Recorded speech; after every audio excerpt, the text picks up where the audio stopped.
I'm William Nozak, and in this module, I'm talking about improving SERP rankings for existing content. Here's the goal: to improve the SERP ranking of existing pages by fixing technical issues, improving the content, and acquiring backlinks. Here are the requirements. In theory, you should have already performed keyword research. We're talking about websites that already exist, content that's already on a website. Maybe you've stepped into a marketing manager's role, or you've purchased a website that's got content already on the website, or maybe there's multiple bloggers or writers on your team, and now you're kind of looking at everything in aggregate. It's not always the case where you have a unique build right from scratch. So if you haven't looked at your existing content, figure out what keywords you need to weave into the language. Why is optimization important? Optimizing existing content is a great opportunity to grow traffic from traction. Assuming these pieces of content have traction, we're going to look in Google Search Console to find out. We're going to see what pages Google is ranking for certain keywords that we feel are valuable. Of course, we're going to validate that against our goals in Google Analytics and what we see with form fill outs and direction requests and phone calls and people maybe that just purchase right from the website. So we're going to look for traction items, and those traction items that are really close to winning, we might use like an Ahrefs or an SEMrush and see what position that those pages keywords are in. So Search Console wouldn't necessarily tell us that. It kind of tells us a ranking, but it's kind of hard to really get a gauge from. So we'll take those keywords. When we see a page, we might take that page, put it in another tool, and then we're going to look at the keywords and those positionings. And if we strengthen that content, clean it up, make the page faster, maybe get some deep links down to these pages, make it where bots can get to it before clicking next 5 times, right? Having internal links from other resources and maybe from the main nav or from the footer nav. All of this is how we optimize existing content to increase potential traffic in the future. So the content already exists, so you now will treat it like it's evergreen. How can we make it better? How is it different this year than from what it was last year? What FAQs did we cover last year, and can we add to them? Can we make them more robust? Can we fix the structure? Can we fix the UI? Can we add a call to action? Can we add internal links to other resources that we now have on the website that we at that time did not have? So perform tweaks to improve the SERP positioning. That's just this whole existing content optimization process. How often do we optimize? It's always good to revisit old content, especially old content that has perceived value. Like this content, the more people we get to this content, it feels like it turns into potential buyers or leads or people that join our email list.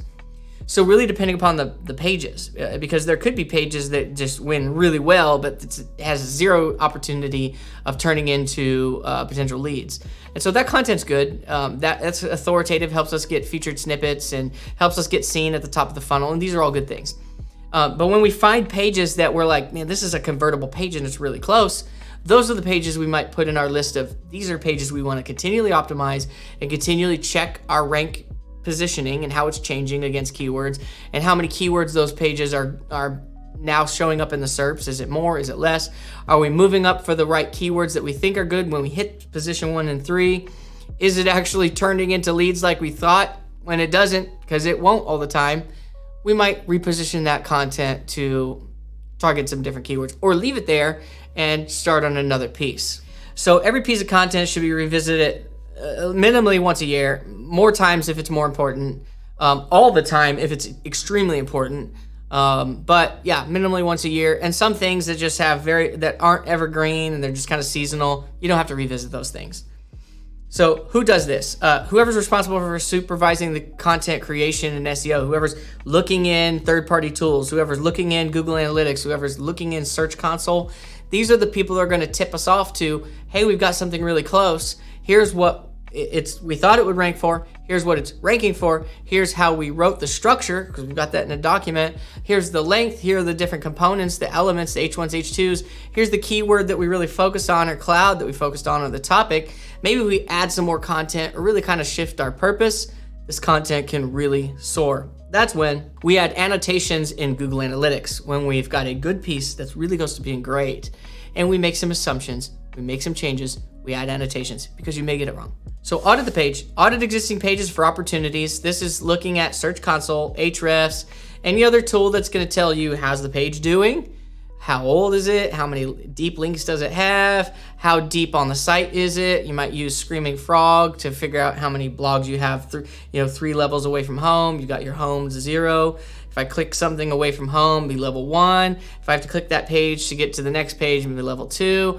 If I go to the blog and then I have to hit next, level 2, next, level 3, next, level 4, next, level 5, click the blog. I mean, you could be 6, 7 clicks away from home. We never want this. So we want to check our on-page optimizations, make sure that the page loads fast, it looks clean, it's easy to get to from an internal linking structure standpoint. We've added internal links to it and from it to new existing content that's going to strengthen our whole property from a thematic perspective. Create and optimize blog posts. So fix every issue affecting on your page.